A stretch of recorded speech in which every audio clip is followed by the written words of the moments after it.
Hi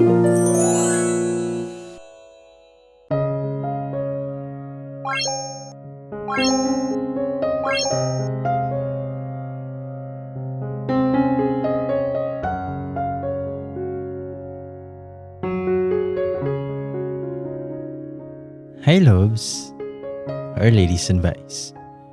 Welcome back again diri sa tuwang YouTube channel o karon. Another confession na sub hanga akong basahon. Pero before ana, maingon lang kog daghang salamat kayo sa tanang mga kanunay na naminaw, nag-comment, nag-share, nag-react sa itong mga stories and confessions diri sa tuwang YouTube channel. From the bottom of my heart, liver, lungs, intestines, and more. Daghang salamat kayo ninyong tanan. Ug sa mga wala pa nakasubscribe, palihog ko subscribe ug palihog na lang po kog tuplok sa notification bell aron updated mo kanunay. Ug karon ladies and boys, aniya na ang confession nga akong basahon karon. Tawagan ako ninyo sa ngalan nga Rai Rai. Way back mga years ago, na ako'y amiga. Tawagan lang natin siya sa pangalan nga Iza. Adorable kayo siya, pero sungugan pod kayo. To the point nga mamuwan ako sa iyahang sungog. Sa una lagi kay uso man ang reto-reto. Nagpareto pod ko. Igat-igat kinagmay ba? Bitaw. Ako siyang giingnan. Nga ding, basig na kay ikareto diha. Tubag pod siya. Nga nasa'y nagpareto na ako. Sa Kristan. Unsa man? Okay ra ka? Sa walay pagduha-duha, gidawat na ako ang sakristan. Pero wala yun ko ga first move ay. Sumong nangutan ako sa kong igagaw kung anong wala mang yun tawon ko giad ni sakristan. Paita. Ito bagpod siya. Nga ikaw lang kuno iad. Pero siya maoy mo first move. Unya kaniliging feeling nga gipit na kayo ta. Gi-add sad na ako siya. Damtam na lang og pila ka adlaw gi-accept nako. Ug nilabay ang pila ka adlaw na sad, wala man yun ko niya chat eh. So feeling na ako na sad ang ma-adjust ani ba. Ang sao na lang. Sa mga tong ako siyang gichatan. Ato na siyang tawagon nga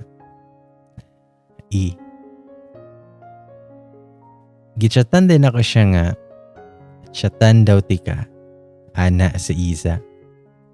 Ug nagtugudog dyan na ako ang dughan. Reply pod siya. Ngawe. Pero by the way, sa chat rajud mi ani niya. Wala mi gamit up. Para medyo iwas issue pod ba. Lisod yung panahon karon nga makit-an ra kang naikuyog laki. Issue malala na kayo.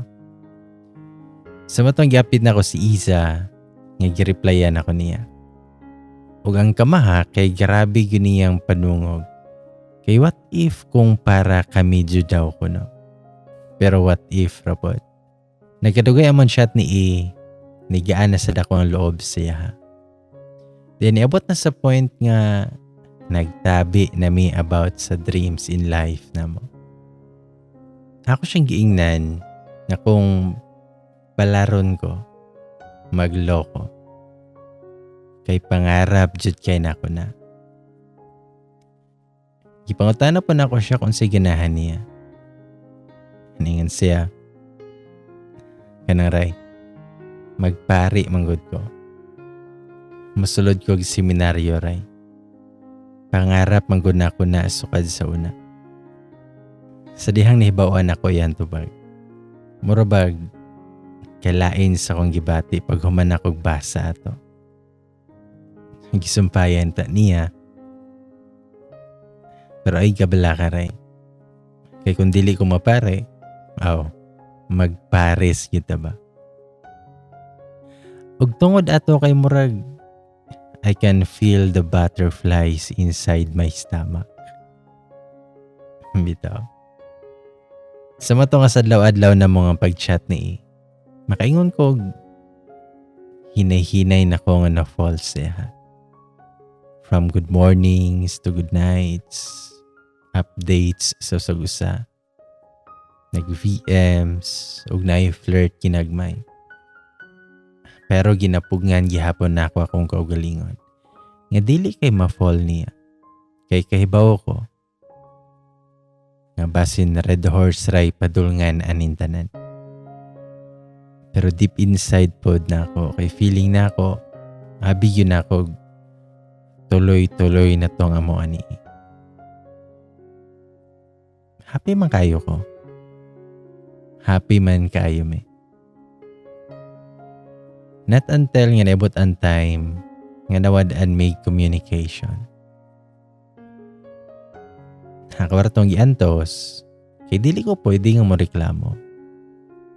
Kay wala may kami. Giingnan ako si Iza sa tanan. Ako pa siyang giingnan. Nga crush raman kay ito na ko eh. Pero love na di ay siguro ni ba?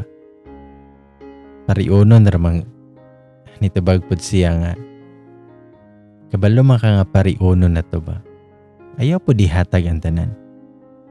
Siguro mga 1 or 2 months na to.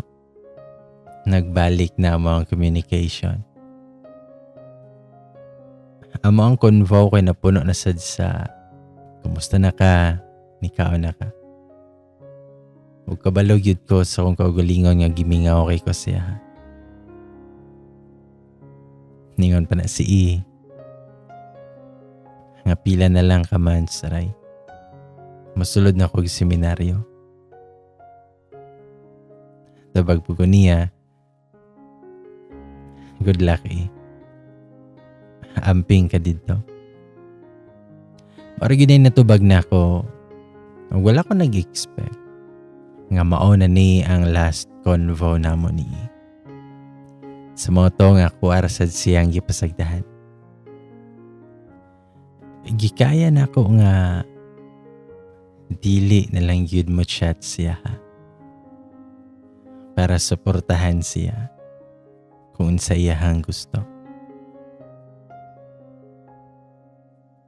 Then one time na nakadecide ko nga mabisita siyang Facebook account. Then ako'y nakitaan nga my day niya.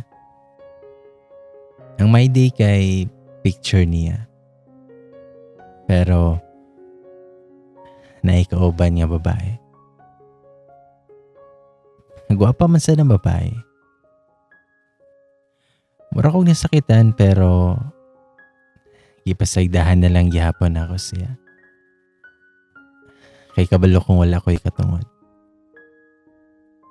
Ug usapod, dili siya aware nga na ko'y feelings para niya.